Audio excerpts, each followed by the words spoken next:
Hello. Good evening. Good evening, all. Good evening. Good evening, sir. Good evening. Good evening, all. How are you all? All okay? Good सब evening. ठीक? Good evening. Good evening, all.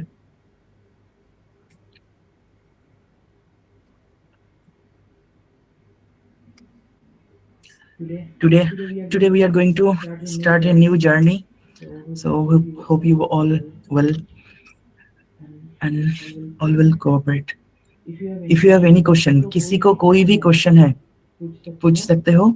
You all are allowed to ask any questions.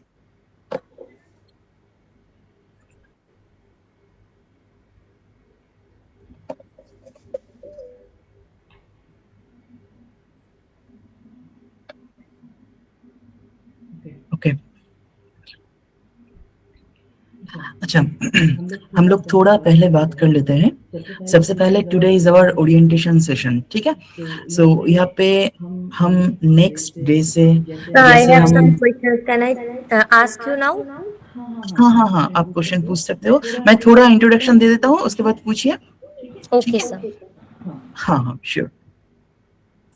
First we have to understand कि हम लोगों का आज का जो session है that is purely orientation session. And यहाँ से हम लोग देखेंगे नेक्स्ट डे से हम लोग धीरे धीरे हमारे सब्जेक्ट की डीप लेवल में जाने की कोशिश करेंगे. ठीक है. सो जैसे हम लोगों का टारगेट है साइकोलॉजी ग्राफोलॉजी को एक साथ मिलके ठीक ठाक जानना, डेप्थ से जानना. तो आज हम जानने की कोशिश करेंगे इसको थोड़ा डिटेल में. ठीक है. जस्ट फॉर एग्जाम्पल आप मान लीजिए जैसे हम कुछ भी, मैं अगर किसी को कुछ सिखाता हूँ या कोई भी अब साइकोलॉजी में कुछ सीखते हो तो आखिर में ये होता क्या है, ये हमारे माइंड का ही तो एक सिस्टम है ना. तो कोई मुझे बताइए जो आप में से नए हो, थोड़ा मुझे बताइए कि ये जो हमारे माइंड का जो सिस्टम होता है तो ये आखिर में होता क्या है, कैसे ये काम करता है. एनी आइडिया प्लीज मुझे बताइए. जैसे कोई भी कैरेक्टर हम लोग देखते हैं वो कैरेक्टर कहाँ से होता है, शुरू कहाँ से होता है. अगर आप देखते हो किसी का कोई एक बहुत बुरा कैरेक्टर है या कोई अच्छा कैरेक्टर है तो इस अच्छा कैरेक्टर या बुरा कैरेक्टर ये आया कहाँ से. फर्स्ट ये डेवलप हुआ उसके मन में, है ना. तो मुझे थोड़ा बताइए ये मन होता क्या है, माइंड कहाँ पे रहता है, बताइए. Anyone please try. ब्रेन में. Okay very good. ब्रेन में कहाँ पे होता है, आप मेरे बॉडी का पोस्टमार्टम करोगे तो ब्रेन में कौन सी जगह पे आपको माइंड दिखेगा.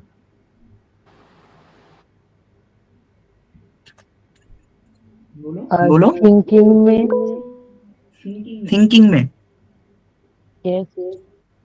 थिंकिंग कहाँ से करते हो, अपने मन से ही तो करते हो, तो वो कहाँ पे है. हार्ट बोलो में तो कोशिश. नहीं है. हार्ट में ओनली ब्लड सर्कुलेशन हार्ट होता में है. नहीं है, हार्ट में नहीं होता है. अच्छा ठीक है, तो कहाँ पे होता है, बोलो. So, imagination. इमेजिनेशन. इमेजिनेशन कहाँ से करते हो. सपोज ब्रेन से. आपको बोल रहा हूँ ये मैं एक पेन लेके बैठा हूँ, इस पेन का कलर क्या है, रेड कलर. ठीक है. तो आपके दिमाग में इमेजिनेशन आया कि सर ये रेड कलर के पेन से कुछ ना कुछ कर रहा है. ये कहाँ पे क्रिएट हो रहा है, आपके मन में ही तो हो रहा है. वो भी तो इमेजिन कर रहे हो अपने मन से, तो ये कहाँ पे है. That is my question. Tell me. Sir, thinking. Thinking कहाँ पे होता है वो तो आपके ब्रेन में Mind. होता है, लेकिन माइंड Mind. तो ओके. तो माइंड MIND, ये माइंड नाम का जो चीज है ये कहाँ पे है. That is very simple question. बताइए. सर ये हमारी ब्रेन का सॉफ्टवेयर बोल सकते हैं इसको. ब्रेन का सॉफ्टवेयर. ओके. तो रहता कहाँ पे है. सर फिजिकल चीज तो नहीं है ये. तो कहाँ पे है. हम लोग जो इतना माइंड को, हर लोगों को माइंड में हार्ट होता है, कोई खून करता है, तो सब कुछ माइंड में ही तो होता है. तो माइंड होता क्या है, yes sense organ. Thinking process तो होता है sir. Thinking thinking process. Process. Okay. अच्छा, मैं थोड़ा क्लैरिफाई कर देता हूँ। यस, अंकिता क्या बोल रहे हो? तुलिका मैम, आप बताओ, आपको बताना चाहिए, you are a psychologist, clinical psychologist. आप अगर नहीं बता सकते तो आपको मैं मारने वाला हूँ। बताइए, कोशिश ये कीजिए। थॉट प्रोसेस में होता है, इमेजिनेशन और थॉट प्रोसेस में। वो कहाँ पे रहता है आपके बॉडी में? कहाँ पे रहता है? ब्रेन बोलो। में। ब्रेन में। अच्छा, थोड़ा और कोशिश कीजिए जानने के लिए इसको। अंकिता, तुम बोल रहे हो, बोलो बोलो। हाँ sir, this is a psychological phenomena. Yes,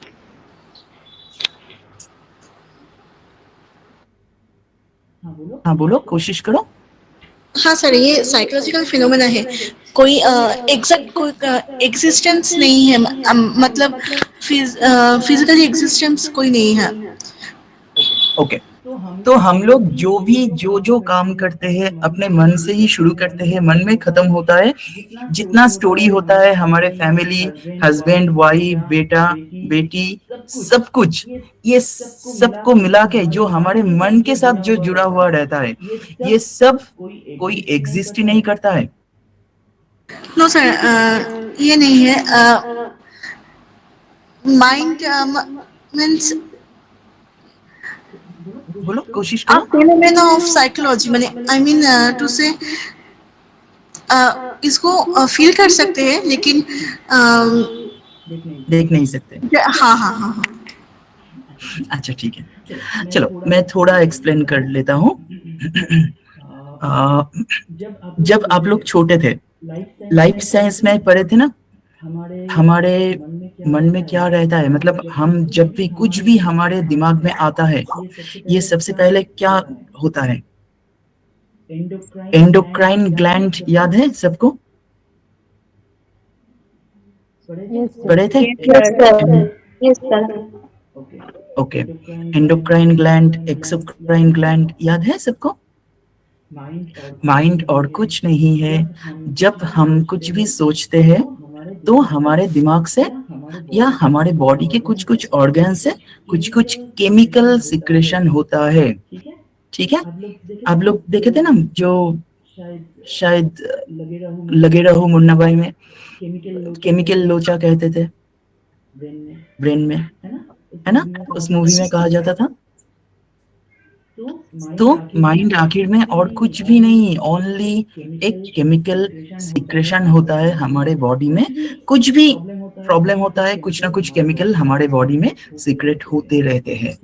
ठीक है, कभी पेट में होता है, ब्रेन में होता है, कुछ कुछ ग्लैंड्स होता है हमारे फुल बॉडी में।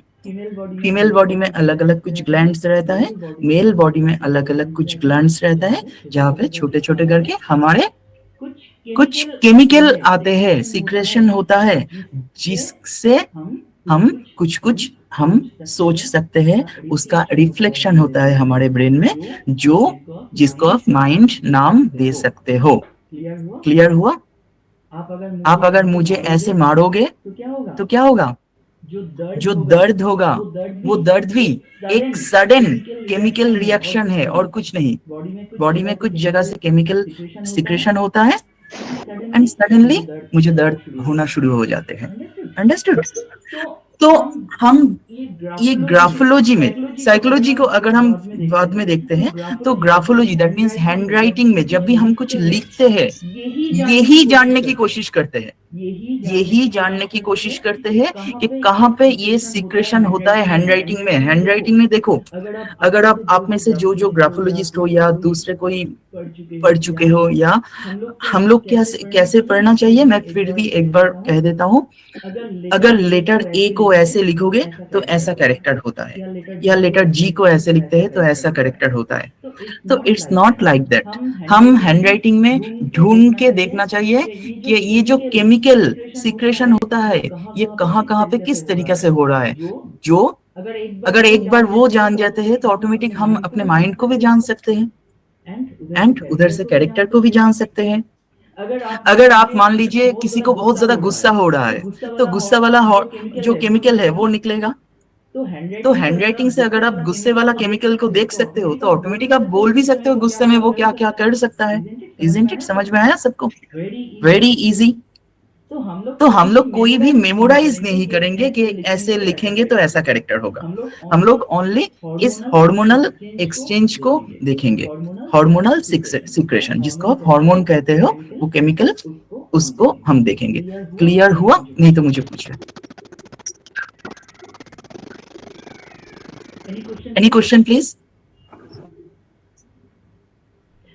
अच्छा चलो, नेक्स्ट हम देखेंगे आज जो मैं कहने जा रहा हूँ।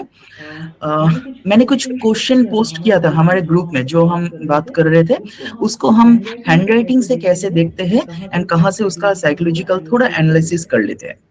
ठीक है? सो कोई मुझे बता सकते हो क्या क्वेश्चन था? तुलिका जी आप बोलोगे? Yes sir. अच्छा, मुझे थोड़ा बताओ, कुछ क्वेश्चन बताओ, मैं एक साथ आंसर दे देता हूँ। वो हम कैसे देख सकते हैं? So can I ask? हाँ sure. Do you suddenly change decisions again and again? Do you get too emotional? Which handwriting sign can indicate these tendencies? Then another question is, does your mind feel one way today, another way tomorrow? Do you start tasks with high enthusiasm but cannot finish them? Which handwriting sign can indicate these tendencies? Talent is there, but consistency is missing. Many people have amazing ideas, but in the end, the work remains incomplete. Why does this happen? Which handwriting sign can indicate these tendencies? Sir, 2 and 3 I am having, sir. Okay ठीक But है। I don't know what is the solution for myself. अच्छा ठीक है, ठीक है। अच्छा चलो, तो मैं एक बार बता देता हूँ। तो क्वेश्चन क्या था? क्वेश्चन था कि हम लोग जब कोई भी डिसीजन लेते हैं, कोई भी गलत डिसीजन क्यों ले लेते हैं, है ना? डू यू क्या था question? Do you sudden change decision? हम लोग कोई भी डिसीजन क्यों चेंज करते हैं सडन, अगेन एंड अगेन, बहुत ज्यादा इमोशनल क्यों हो जाते हैं? एंड ये हैंडराइटिंग में कहाँ से देख सकते हो आप? कोई कोई तो ऐसे करते हैं कि आज कोई एक डिसीजन ले रहा है, कल दूसरे डिसीजन लेगा वो। ठीक है? कोई बहुत ज्यादा क्वेश्चंस कहाँ पे थे? सर ये क्वेश्चंस कहाँ पे थे? क्वेश्चंस मैंने 23 क्वेश्चंस मैंने अपने ग्रुप में डाला था, वेबिनार का जो ग्रुप है उसमें डाला था। तो मैं आप याद मुझसे सुन लीजिए, यहाँ से मिल जाएगा। ठीक है? बाद में मैं आपको वहाँ से मिल जाएगा, रिकॉर्डिंग भी मैं दे दूंगा। सबको रिकॉर्डिंग मिल जाएगा हमारे ग्रुप में। जो जो नए हो एंड जो जो इस सब्जेक्ट को सीखना चाहते हो, जानना चाहते हो अच्छी तरीके से, एंड ऑब्वियसली मैं सबको बता देना चाहता हूँ, it's a new career for all of us. ठीक है? सो आप इसको बहुत सारे जगह में अप्लाई कर सकते हो, अपने करियर को अच्छे बना सकते हो, एक अच्छे लीड कर सकते हो। ठीक है? स्पेशली मैं अपने स्टूडेंट को बहुत ज्यादा मतलब प्रेशर करता हूँ स्कूल में करवाने के लिए। स्कूल में मतलब मैं खुद मिनिमम 15 स्कूल में करवाता हूँ।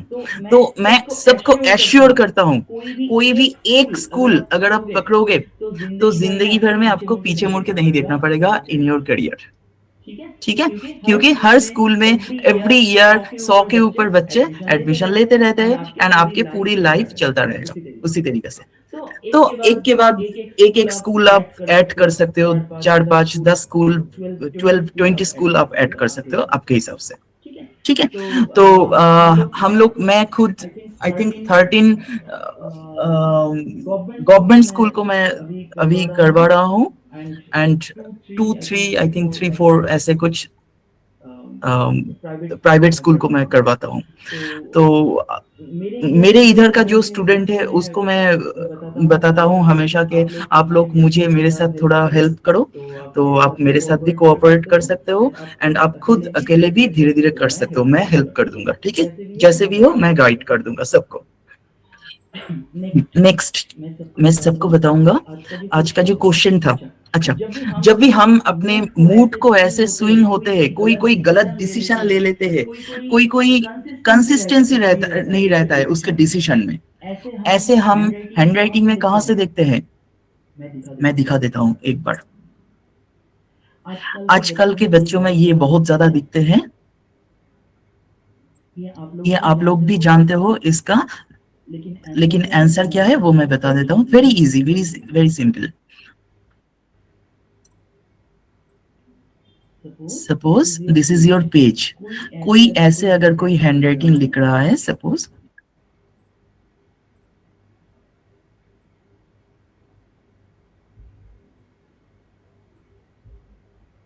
ठीक है, कोई ऐसे लिख रहा है, जैसे भी हो, जो जैसे जैसे दिल चाहे ऐसे लिख रहा है।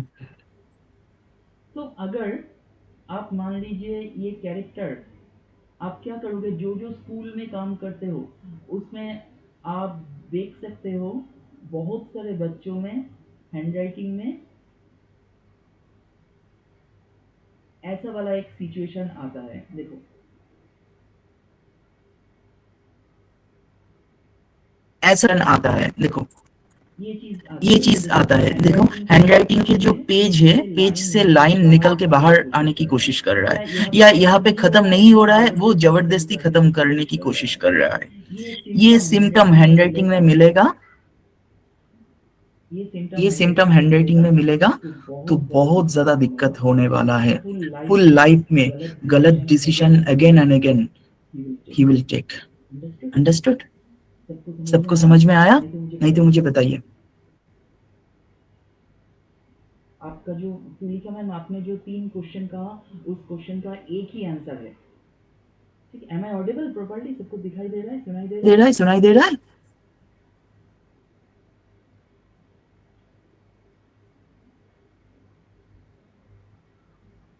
हेलो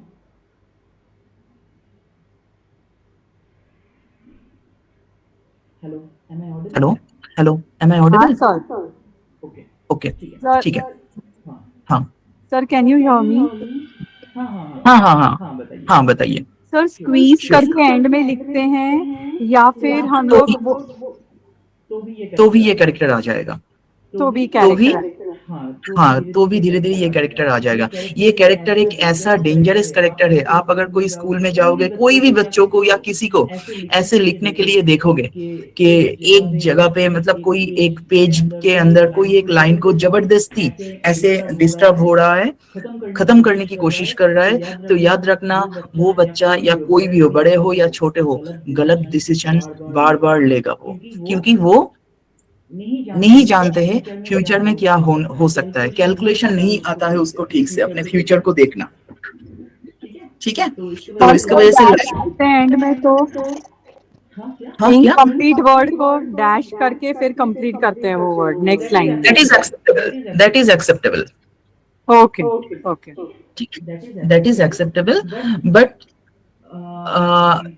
याद रखो दिस इज वेरी हार्मफुल। ये कभी भी एक्सेप्टेबल नहीं है।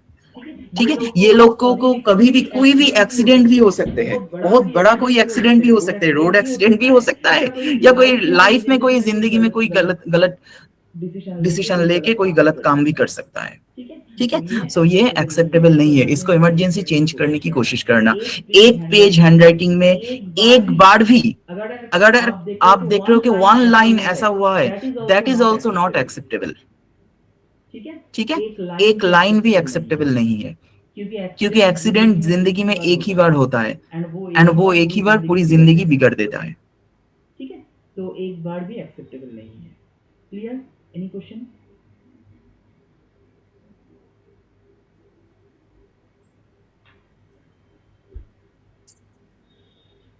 नेक्स्ट, और बताइए, any more question? Tulika ji, और कोई क्वेश्चन है आपका?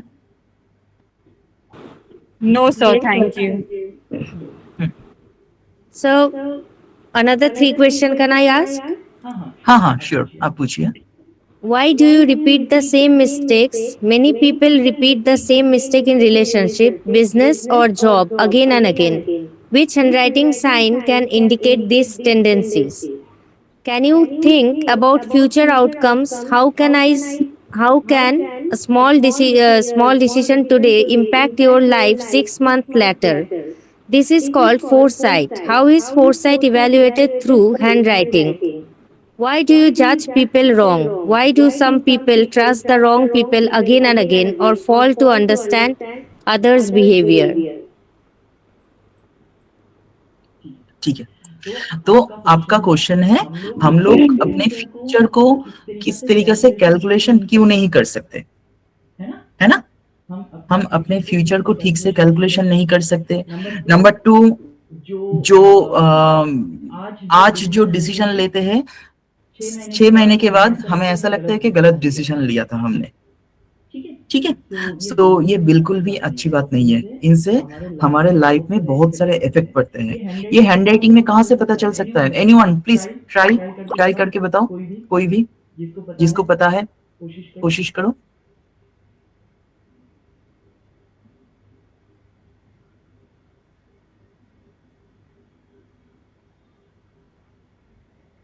कोशिश करो एक बार।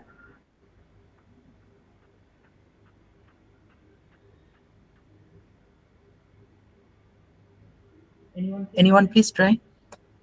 Sir Anurag ji baseline, try। हाँ, बेसलाइन, बेसलाइन कहाँ से पता चलेगा? बेबी बेसलाइन, ओके, और वर्ड्स कट करके बार बार वर्ड्स कट करते हैं और वापस लिखना चालू करते हैं। अच्छा, मैं थोड़ा क्लैरिफाई कर देता हूँ। You all are right.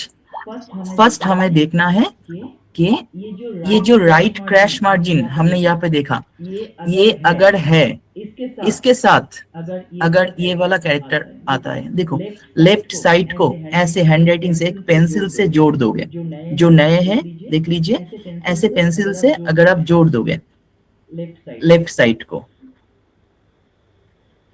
तो इधर से आपको पता चल रहा है the line is not straight, है ना? ये ऐसे ऐसे हो रहा है, ऐसे ऐसे ऐसे ऐसे हो रहा है ना, लेफ्ट साइड। तो अगर किसी का लेफ्ट साइड ऐसे होता है, आप अपने बच्चों के हैंडराइटिंग में भी देख सकते हो, अगर ऐसे होता है तो इमीडिएटली उसको चेंज करने के लिए कहिए, क्योंकि इनके वजह से क्या होगा, ये कैरेक्टर का जन्म होता है। हम गलत डिसीजन भी लेते हैं, हम ठीक से एडजस्ट नहीं कर सकते अपने लाइफ को, माइंड को कंट्रोल नहीं कर सकते, बॉडी को भी कंट्रोल नहीं कर सकते। ये सबसे ज्यादा हार्मफुल कब होता है?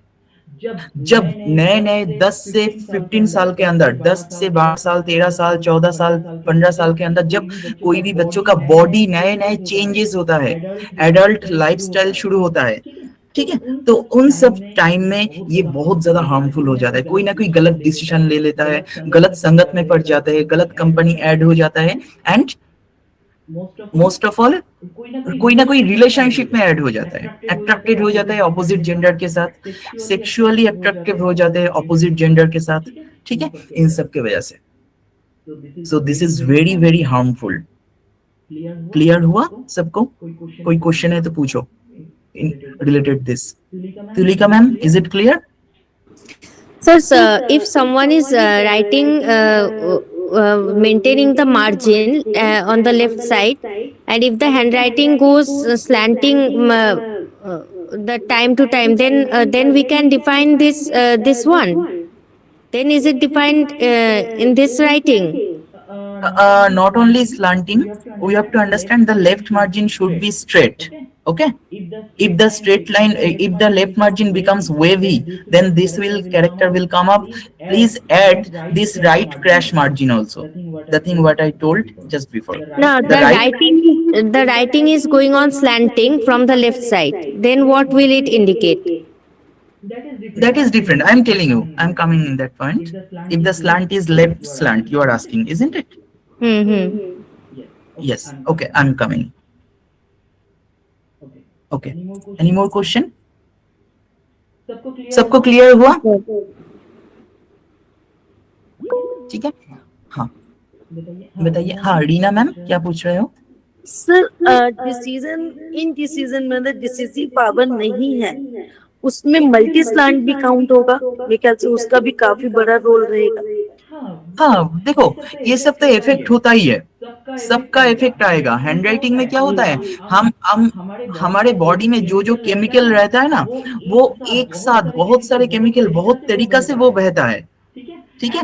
एंड हर केमिकल का इफेक्ट अलग अलग रहता है। आपको अगर भूख लगता है तो एक केमिकल निकलेगा, पेट भर चुका है तो दूसरा वाला केमिकल निकलेगा। उस केमिकल आपको ब्रेन को बताएगा कि आपका पेट भर चुका है, आप एक्स्ट्रा खाना मत खाइए, ठीक है। तो हर केमिकल इफेक्ट आएगा। सो मेरा क्वेश्चन ये है कि जैसे वेवी मार्जिन और राइट क्रैश मार्जिन जो है मिल रहा है हमें, तो ये एक मतलब स्लांट जो है वो उसका कॉज है या रूट है? स्लांट जो है वो कॉज है या मल्टी स्लांट कॉज है, मतलब इंडिसीजन लेने का, इंडिसिसिव होने का? स्लांट या नेवर बी अ कॉज, ठीक है। Slant is slant always is a root. genetic nature. Root. Slant is always a genetic nature. Slant never be a cause. Okay? Okay. Slant never be a result. You are asking about this is a result or cause. You are asking. Isn't it? Yes. Exactly. So slant can never be a result. Slant can be cause or can be root or can be genetic. Slant always a genetic. Understood? Okay.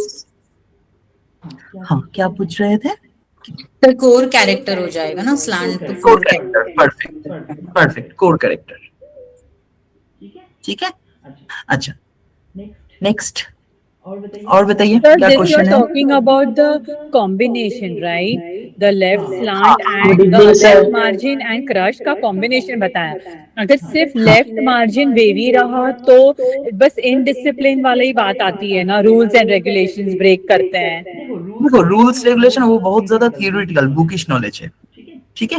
मैं और ज्यादा practically हम लोग बात कर रहे हैं, तो हम लोग बहुत ज्यादा एंड आप देख सकते हो हम जो नए नए जो हमारे जो ये कोर्स शुरू होने वाला है आज से, नेक्स्ट डे से जो शुरू होगा। आज तो ओरिएंटेशन क्लास है फॉर ऑल, फ्री एंड जो and total course her points हम देखेंगे प्रैक्टिकल के ऊपर डिपेंड करके, ठीक है।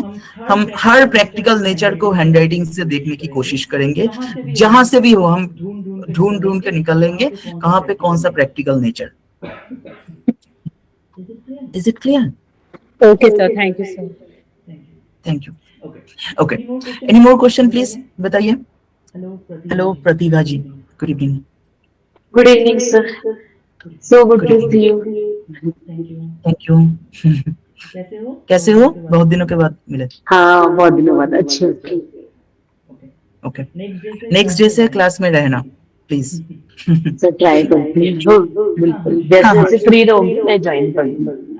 अच्छा ठीक है, ठीक है। अच्छा नेक्स्ट, चलो हम नेक्स्ट और क्वेश्चन ले लेते हैं। और किसको क्या क्वेश्चन है? श्रुतपा आप बोलो, क्या क्वेश्चन है आपकी?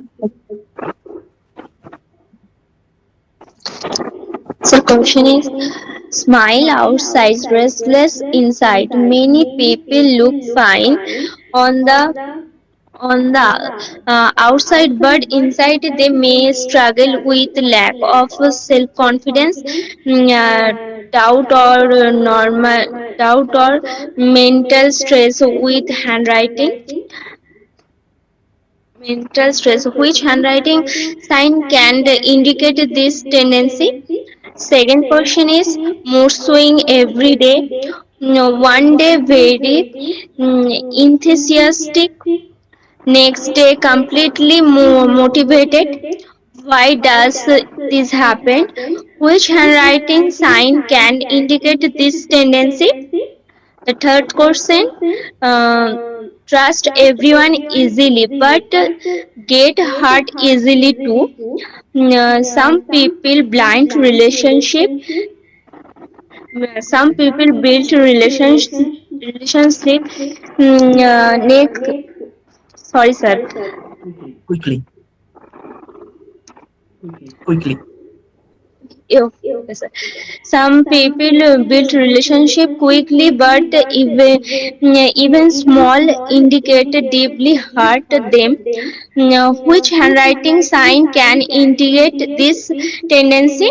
And fourth question is, big dreams but lack of consistency. You set goal but loss of interest somewhere in the middle. Which handwriting sign can indicate these tendencies?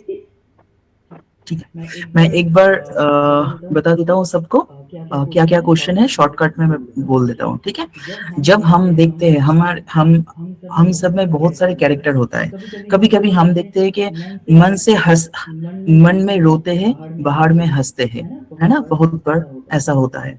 Mood swing इतना ज्यादा हो जाता है daily, even after female में after menstruation also during menstruation also mood swing बहुत ज्यादा होना शुरू हो जाते हैं, ठीक है। कभी कभी बहुत सारे लोग ऐसे भी होते हैं कि जरूरत से ज्यादा दूसरों को ट्रस्ट कर लेता है, एंड ट्रस्ट करने के बाद देखो एक बार ट्रस्ट किया एंड उसके बाद छोटे छोटे बातों में हर्ट हो जाते हैं, एंड जब हर्ट होता है तब बहुत ज्यादा झगड़ा होता है, एंड उस टाइम में उसको ऐसा लगता है कि वो छोटे से झगड़ा भी बहुत बड़ा रूप ले लेता है, ठीक है। किसी किसी को ऐसा होता है कि बहुत बड़ा ड्रीम देखता है, लेकिन वो ड्रीम सक्सेस में नहीं पहुंचता है। Even not only that, maximum लोगों का सक्सेस का यही प्रॉब्लम है। ड्रीम तो देखता है बहुत बड़ा, लेकिन उस ड्रीम में पहुंचने की जो छोटे छोटे सीढ़ियां है वो जज नहीं कर पाते हैं, ठीक है। तो ये सिंबल हम हैंडराइटिंग में कहां से देखते हैं? Anybody please tell me. Slant से देखेंगे। स्लांट से? यस सर, स्लांट से देखेंगे अगर कैसा है। अगर मल्टी स्लांट आ रहा है तो उसका मतलब मूड स्विंग्स बहुत ज्यादा होंगे, तो बिल्कुल कभी एक दिन बहुत परेशान रहेगा, एक दिन बहुत ही अपना को अच्छा महसूस करेगा। इसी तरह अगर स्लांट बहुत ज्यादा राइट साइड में बिल्कुल झुका हुआ है, ट्रस्ट भी जल्दी करेगा और हर्ट भी जल्दी होगा। इसी तरह से बाकी भी दो जो पॉइंट्स हैं वो स्लांट से देख सकते हैं। देखो जब ये ड्रीम रिलेटेड इशू रहेगा, जब इसके साथ ड्रीम ऐड होता है, ठीक है, तब जाके देखो मैं मूड स्विंग या सब कुछ मैं बता रहा हूँ नेगेटिव वे से मैं बोल रहा हूँ, है ना। श्रुतपा ने जो क्वेश्चन पूछा है 4 क्वेश्चन एक साथ, वो 4 question are totally negative related, isn't it? तो स्लांट में अगर होगा तो उसमें थोड़ा पॉजिटिव भी रहेगा, ठीक है। तो अगर मैं ये चारों को एक साथ ये नेगेटिव ढूंढने की कोशिश करूंगा हैंडराइटिंग में, तो ओनली स्लांट को नहीं, कुछ और जगह भी है। हैंडराइटिंग का जो हमारा बेस लाइन होता है, कोई ऐसे ऐसे लिखते हैं, ऐसे लिखते हैं, claw is not the sign. Poonam ji thank you. Claw is different, and कोई ऐसे बेस लाइन ऐसे लिखते हैं कोई। देखो जब भी हम कुछ लिखते हैं, सपोज मोर देन एक पेज हैंडराइटिंग में मोर देन 3 बार अगर ऐसे आ जाता है तो ये कैरेक्टर फाइनलाइज हो जाते हैं।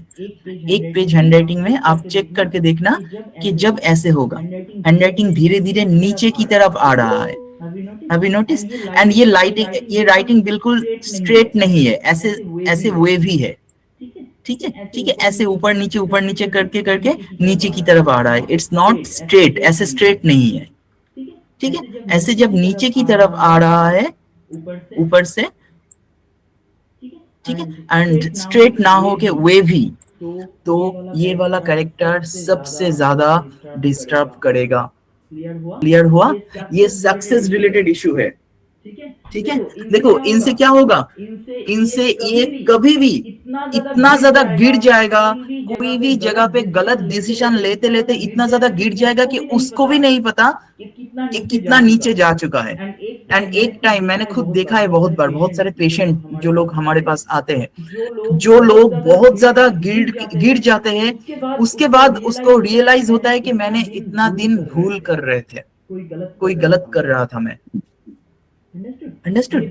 ये बेस लाइन जो लाइन है, लाइन अगर नीचे की तरफ आता है, आप खुद, मैं सबको बताऊंगा, ये प्रैक्टिकल एग्जांपल है।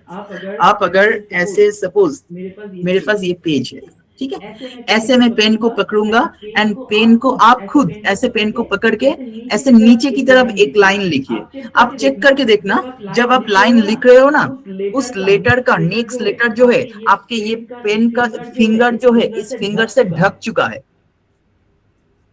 जब आप नीचे जा रहे हो आप चेक करके देखो कि फिंगर से ढक रहा है, क्योंकि क्या लिख रहे हो आपको भी नहीं पता। लेकिन जब आप ऊपर की तरफ लिखते हो या सीधा लिखते हो तब देखना कि आप देख सकते हो कि वहां पे क्या जगह क्या है।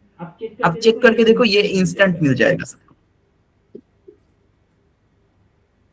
सबको क्लियर हुआ? This is very interesting. हम सबको इधर से देखना एंड जानना जरूरी है ये चीज। तो इसीलिए ये कैरेक्टर इंडिकेट करता है कि वो कुछ ना कुछ गलत करते करते करते करते बहुत नीचे जा चुका है एंड उसको फिर भी नहीं पता कि वो कितना नीचे जा चुका है। एंड सडनली रियलाइज होगा कि बहुत मेरा अपॉर्चुनिटी मिस हो गया, बहुत कुछ उसके लाइफ से निकल जाता है। क्लियर हुआ सबको? नहीं तो मुझे पूछो please. Anurag ji, is it clear? Yes sir. Sir इसमें एक चीज ये मतलब खाली वेवी से होगा ऐसा या नीचे गिरने भी चाहिए? नो, नीचे descending wavy baseline. Descending and wavy both. हाँ exactly, both should be there. ठीक है, क्लियर हुआ? यस तुलिका मैम बोलो। Sir, can you write something and show how does it define? Can you write something, a sentence where we can find it? एक second, मैं आपको कुछ sample दिखा देता हूँ, कुछ बच्चों का सैंपल दिखा देता हूँ। एक सेकंड।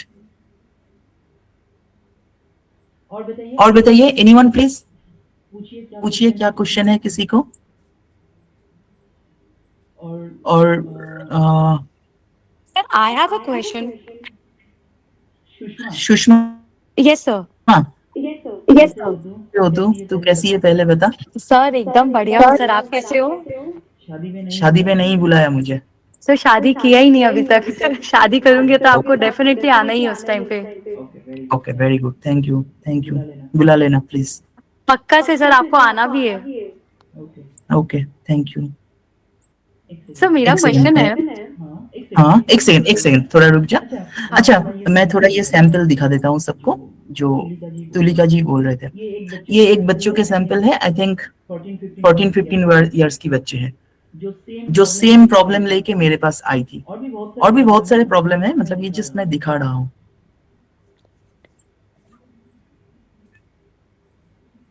ये लोग पढ़ाई लिखाई में धीरे धीरे खराब होना शुरू कर देता है। This is not good at all.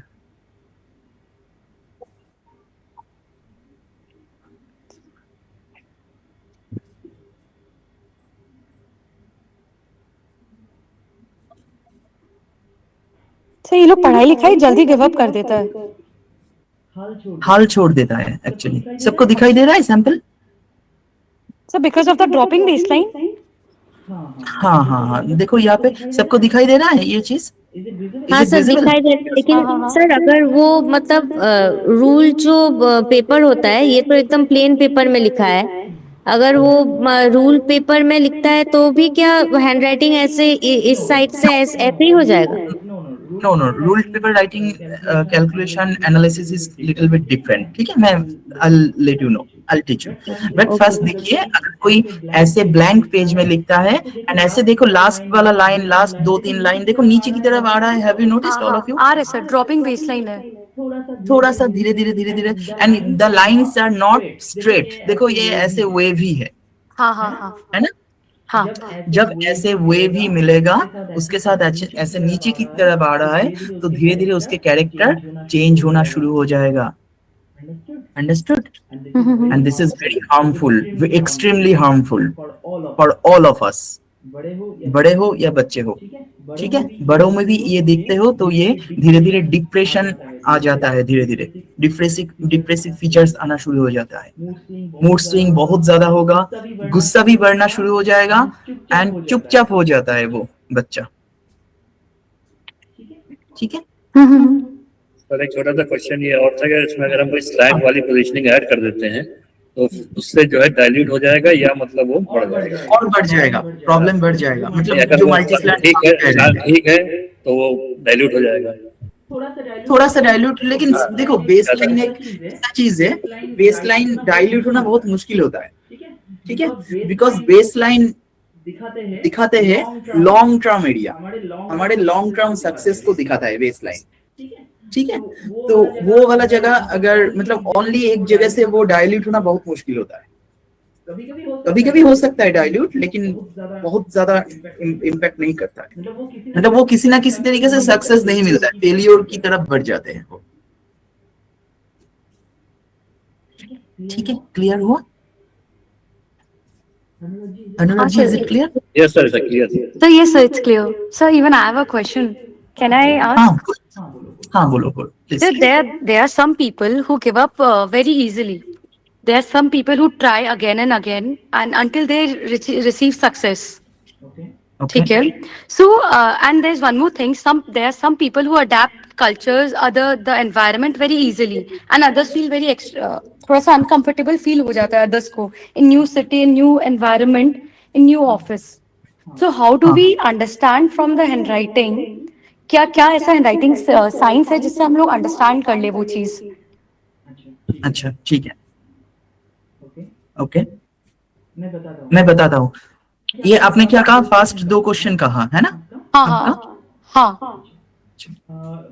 First question एक बार और पूछ दीजिए, मैं थोड़ा देख लेता हूँ। तो फर्स्ट क्वेश्चन ऐसा है ना कि there are some people who give up very easily, ठीक है, and there are some people who just try again and again until they receive success. Okay, ठीक है। तो वो क्या हैंडराइटिंग के सिग्नल साइंस है जिससे हम लोग इंडिकेट कर लेते हैं फ्रॉम द हैंडराइटिंग कि हाँ these are the tendencies that ऐसा है। एंड एक और क्वेश्चन है सर मेरा कि there are some people who adopt the new culture, new city and new environment or the new tech or whatever it is, adapt very easily and they are very extremely comfortable with others, but some people are not. So how do we understand from the handwriting, or what are the handwriting signs from which it indicates that हाँ ये सब tendencies है in the sample or for the writer? अच्छा ठीक है, और कोई question है आपकी?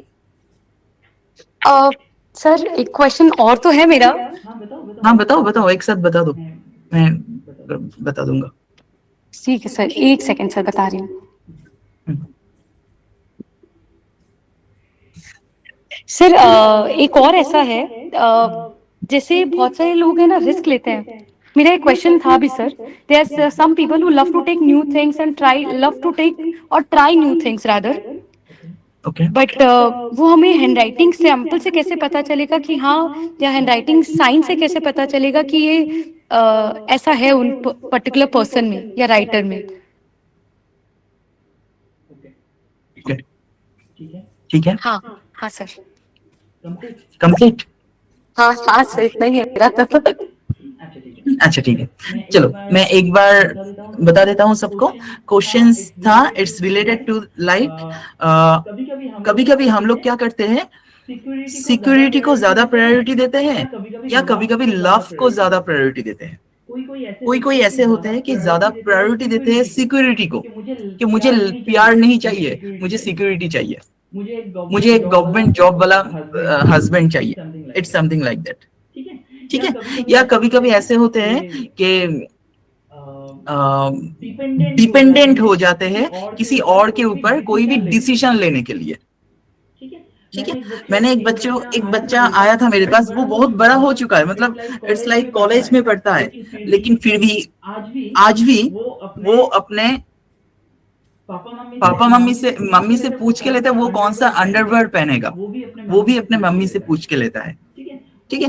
वो कोई भी डिसीजन भी नहीं ले सकता ठीक से। हैंडराइटिंग में ये कहाँ से देखोगे, ये वाला चीज, ये एक क्वेश्चन है ना Sushma, isn't it? Yes sir. Okay, इस क्वेश्चन का पहले मैं आंसर दे देता हूँ। हैंडराइटिंग में कोई भी राइटिंग में, एक second, let me share the screen.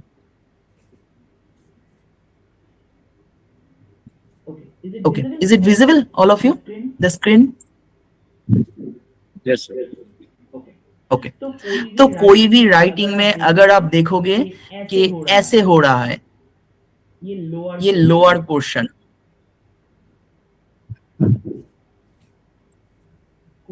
कोई ऐसे लिखता है,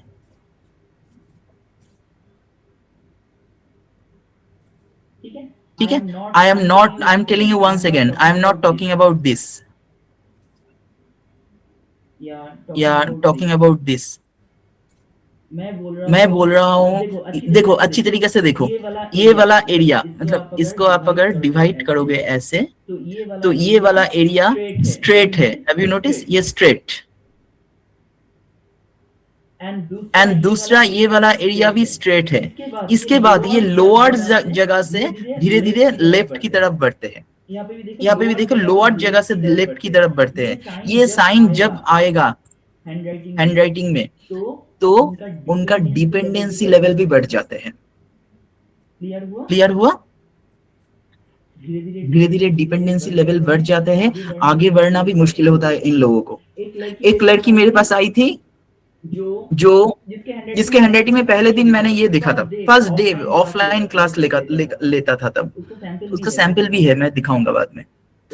तो वो इतना शाई थी, इतना मतलब किसी के साथ ठीक से बात भी नहीं कर सकता ठीक से, लेकिन वो पढ़ाई लिखाई में बहुत अच्छे है, बहुत बढ़िया है, लेकिन इतना डिपेंडेंट है। अगर सपोज मैं फोन से भी बात करता है कि किसी से कि आप कैसे हो, वो मुंह से नहीं सर हिला के बोलता है कि अच्छा है, ठीक है, मतलब सर हिलाता है, मुंह से नहीं बोलता है, तो फोन से कैसे दिखेगा कि वो कैसा है, क्या बोल रहा है, इज समथिंग लाइक दैट, ठीक है। तो ये ओवर डिपेंडेंट पर्सन हो जाता है धीरे धीरे।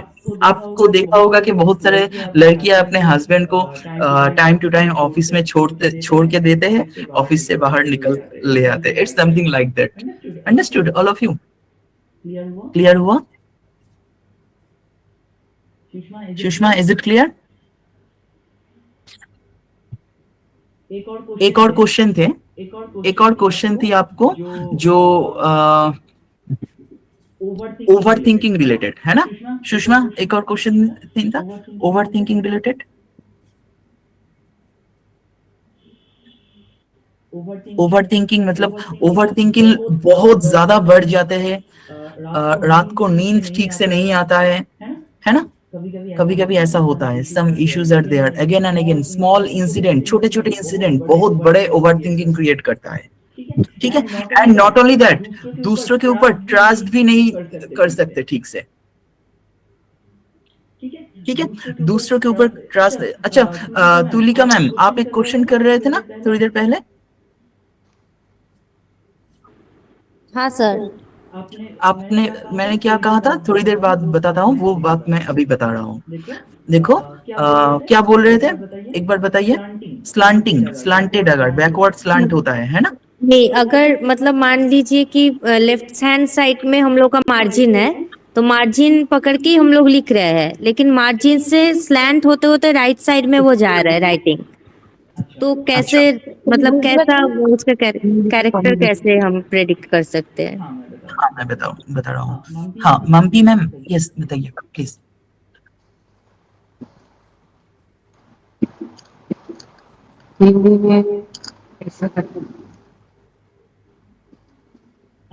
अच्छा देखिए सो कभी कभी ओवर थिंकिंग इतना ज्यादा बढ़ जाता है हम लोगों में कि हम लोग किसी और को ट्रस्ट भी ठीक से नहीं कर सकते। वो कहाँ से पता चलेगा? आप में से बहुत लोग ऐसे लिखते होंगे, देखो मैं जो दिखा रहा हूँ, कभी कभी हम लोग ऐसे लिखते हैं, ऐसे लेफ्ट साइड में चले जाते हैं हमारे राइटिंग, देखो ऐसे लेफ्ट साइड में झुक गया। Have you noticed? It's not straight, थोड़ा सा मतलब थोड़ा सा भी लेफ्ट साइड में अगर चले जाते हैं हमारे हैंडराइटिंग, तो क्या होगा? धीरे धीरे ओवर थिंकिंग बढ़ेगा। अपने मन में जो ट्रस्ट होता है किसी और के लिए, वो ट्रस्ट कम होना शुरू हो जाएगा एंड डाउट करना शुरू होता है। इसकी वजह से एक दूसरे को डाउट करते हैं एंड मन की बात बोल भी नहीं सकता ठीक से, क्लैरिफाई भी नहीं कर सकता ठीक से। अंडरस्टूड? दूसरों को डाउट भी करता है, मन की बात ठीक से क्लैरिफाई भी नहीं करता, एंड रिलेशनशिप में भी बहुत ज्यादा इशू आता है। हस्बैंड वाइफ में बहुत सारे मुश्किलें आते हैं, लेकिन वो इशू जो प्रॉब्लम है वो अनरिजॉल्व वो प्रॉब्लम मतलब वो ठीक ठाक नहीं रहता वो प्रॉब्लम, ठीक है, अनरिजॉल्व होकर रहते हैं, क्लैरिफाई भी नहीं होता वो प्रॉब्लम। क्लियर हो सबको? Any question? सर ये सारे लेफ्ट स्लैंट वालों का होता है? लेफ्ट स्लैंट में these are the core nature, ये कोर कैरेक्टर है। लेफ्ट स्लैंट में ये बहुत ज्यादा डिस्टर्ब करते हैं। अगर इसके एक्चुअली क्या है, फाइट होता है, बैटल होता है, एक बहुत बड़ा फाइट होता है, पूरी दिन भर ये इसके मन में फाइट चलता रहता है। मैं अपने दिल की बात बताऊं या ना बताऊं, मैं ये काम करूं या ना करूं। अंडरस्टूड? बट सर मैंने तो देखा लेफ्ट स्लैंट वाले थोड़े शॉर्ट टेम्पर और बोल भी बहुत करते हैं ना, तो उन लोग सब बोल भी देते हैं। That is different. Short temper होता है तो वो हो जाते हैं, बट आखिर में उसके दिमाग में जो साइकोलॉजिकल जो इंस्टिंक्ट होता है वो सप्रेशन होता है, सप्रेशन से ही वो होता है। वो जो टेम्पर आखिर में होता क्या है, temper is it's like that कि प्रेशर कुकर में जैसे सीटी बजते हैं, वो सीटी, ठीक है, वो होता है हमारा टेम्पर। वो सीटी क्यों बजते हैं? बहुत दिनों से जो आग जलते हैं उस प्रेशर कुकर में, उसके वजह से सीटी बज रहा है। तो कोई भी टेम्पर, किसी को भी टेम्पर होता है, गुस्सा होता है, उसका रीजन यही है कि वो गुस्सा कोई रीजन नहीं है, वो एक रिजल्ट है। जो उसके मन के अंदर जो आग जल रहा है, धीरे धीरे जो आग रिजॉल्व भी नहीं होता है, ठीक है, जितना अनरिजॉल्व होके रह जाएगा उतना ज्यादा गुस्सा भी बाद में वो सीटी की तरह बाहर निकलेगा। Understood? Okay sir, thank you sir. Okay, next एक और क्वेश्चन थे जो सुषमा बोल रहे थे लास्ट में। एक सेकंड,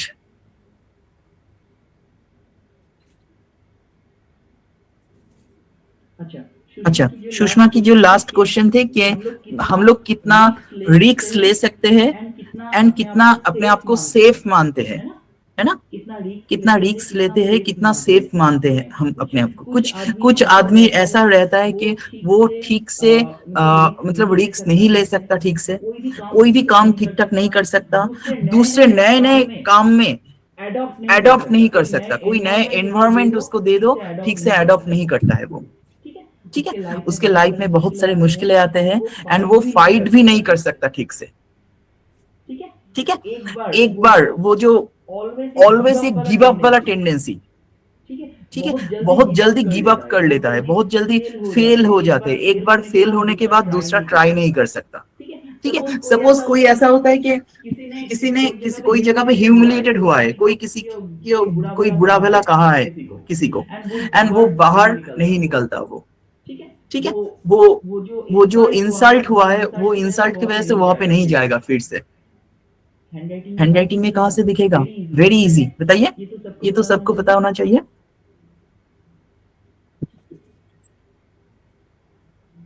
वेरी इजी, बताइए। जब हैंडराइटिंग कैपिटल्स, हाँ क्या? Small capital? नो, बिल्कुल नहीं।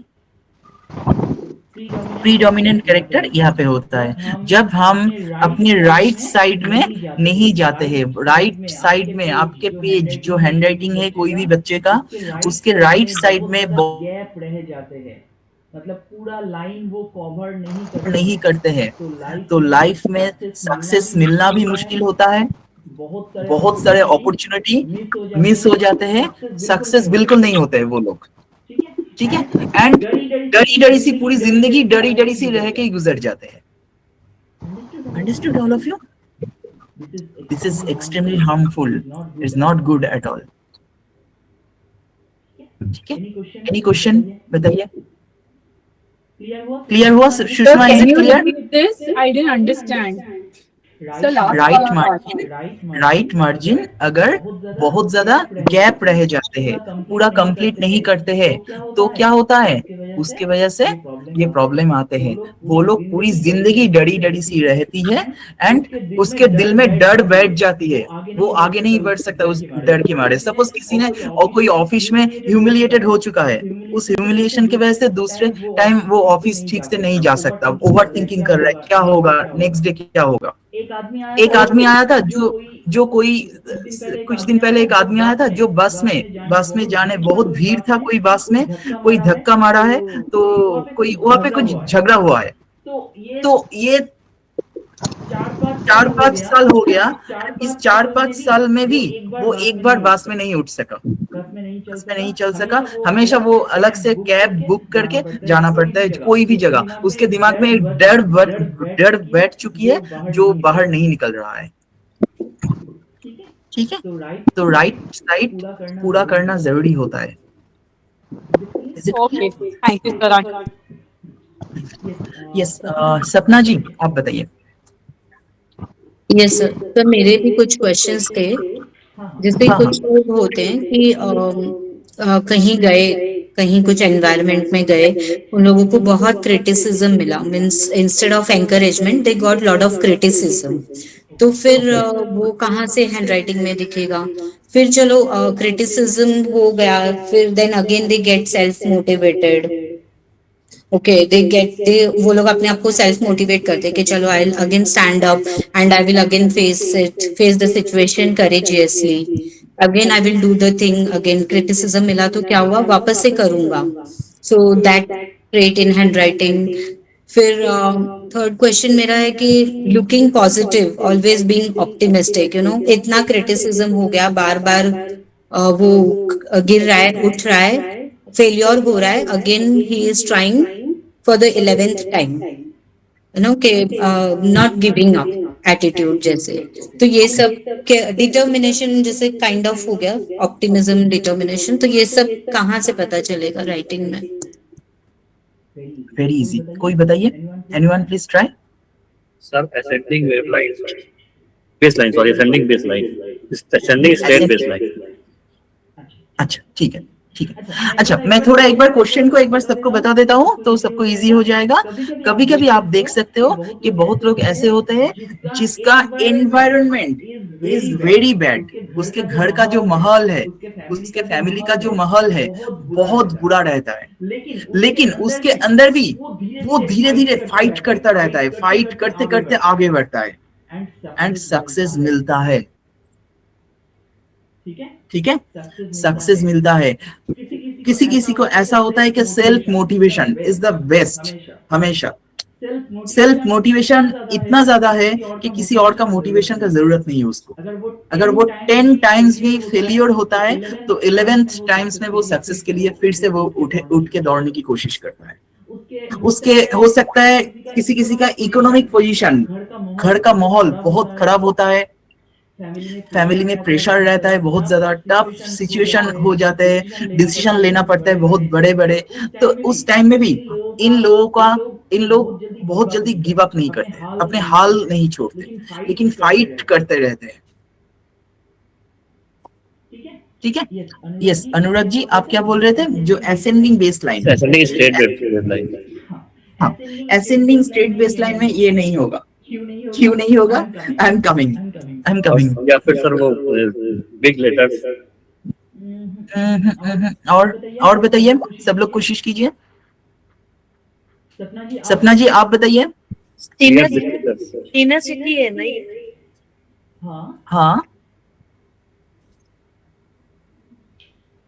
पर मल्टीपल हो जाएगा ना। राइट मार्जिन एक तो फुल्ली कवर्ड, रिस्क, करेजियस। जगह मैं बताऊंगा, एक जगह बताऊंगा, वो एक जगह से पता चल जाएगा। ठीक है, कहाँ पे? अगर कोई ऐसे लिखता है, देखो मैं एक बार दिखा देता हूँ।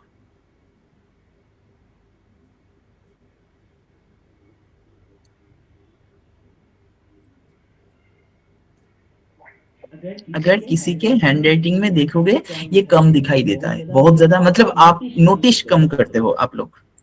देखो अगर कोई ऐसे लिख रहा है, सपोज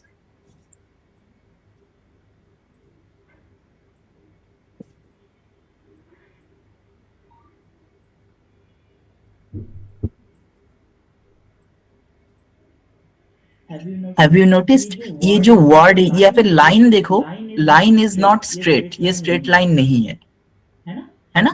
लेकिन इसका वर्ड जो है देखो ये ऊपर की तरफ जा रहा है ना? देखो ये ऊपर की तरफ जा रहा है।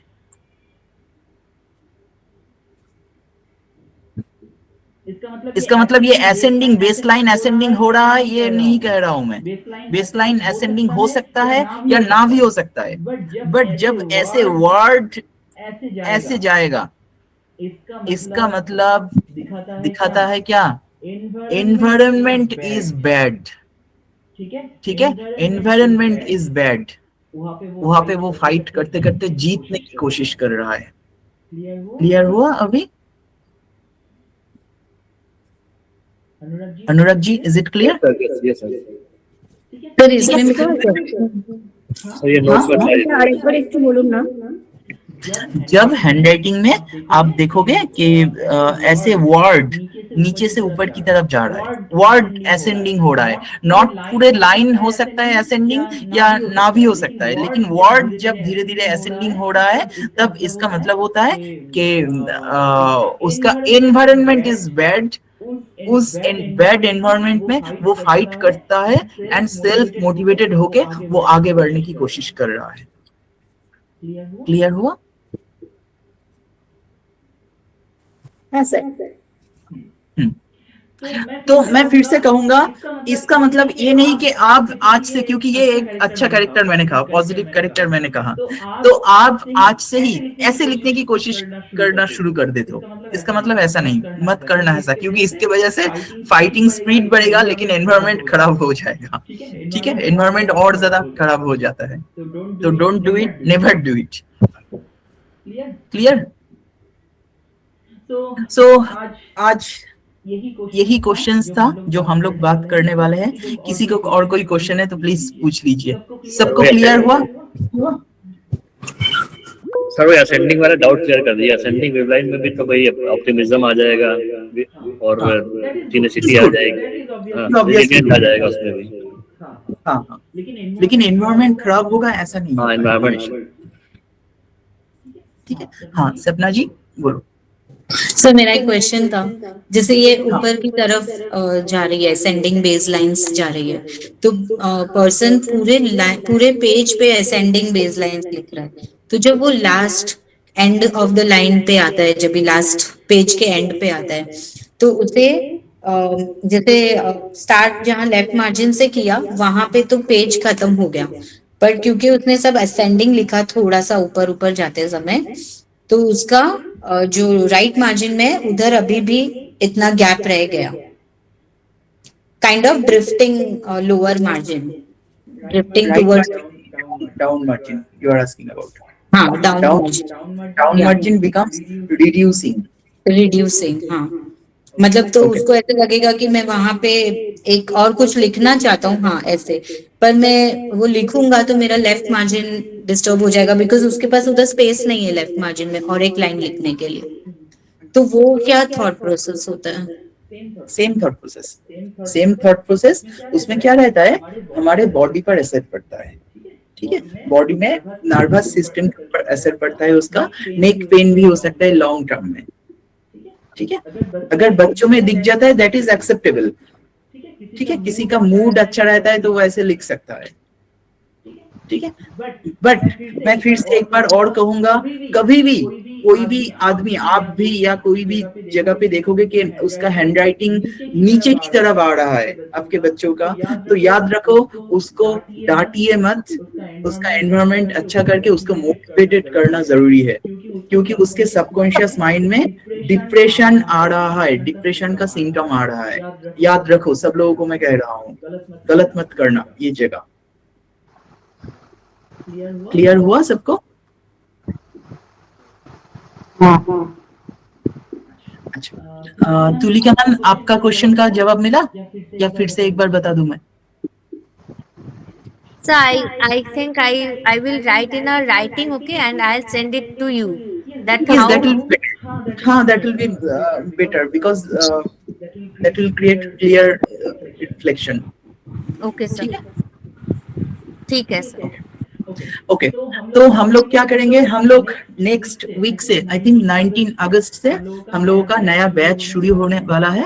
आप में से जो जो नए हो वहाँ पे ज्वाइन कर सकते हो, ठीक है। हम लोग छोटे छोटे चीजों को हैंडराइटिंग से कैसे ढूंढ सकते हैं वो हम धीरे धीरे देखेंगे। एंड प्रैक्टिकल एनालिसिस हम करेंगे, ठीक है। हम लोग बहुत ज्यादा प्रैक्टिकल के ऊपर ज्यादा ध्यान देंगे, नॉट ऑलवेज थियोरिटिकल। किसी को कोई भी क्वेश्चन है तो पूछ सकते हो।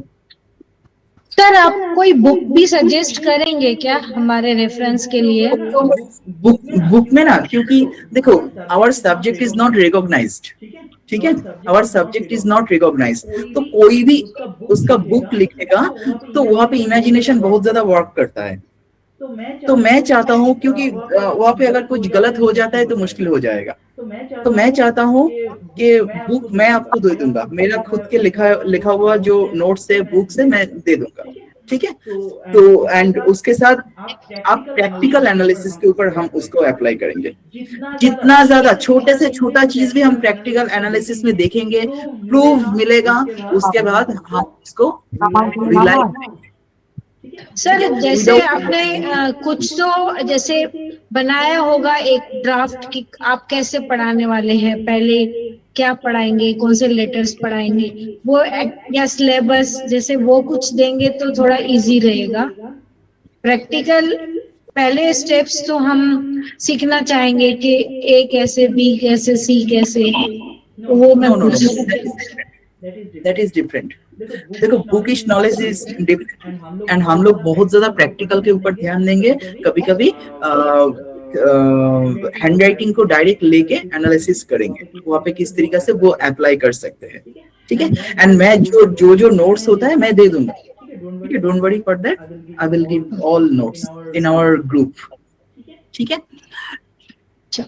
एंड ऑल नोट्स आर मैंने मेरा जो रिसर्च चल रहा है, पीएचडी का जो रिसर्च चल रहा है मेरा, उसमें भी मैंने डाला है। तो इस नोट्स को थोड़ा मतलब सर्कुलेट मत करना, नोट्स को अपने ही पास रख देना, ठीक है, क्योंकि इसका कॉपीराइट मैं लेने वाला हूँ इन सब का। ठीक है, चल थैंक यू। पूनम जी क्या पूछ रहे हो आप? No, you are also my student, you don't need to pay again, Poonam ji. You can join, okay, no problem, you can stay there and get knowledge. किसी को कोई क्वेश्चन है? और सो आज इतना ही, सबको सेटिस्फेक्शन हुआ, थोड़ा अच्छा लगा session? Yes sir, it was good session. आज इतना, थैंक यू। सबको रिकॉर्डिंग मिल जाएगा, ठीक है, हम लोग अपने ग्रुप में दे देंगे recording. Thank you, sir. Thank you. It was a wonderful session. Neha ma'am, any question? नहीं sir, by mistake. No, sir. No, sir. Thank you So bye sir. Thank you. Good night, sir. Good night good night.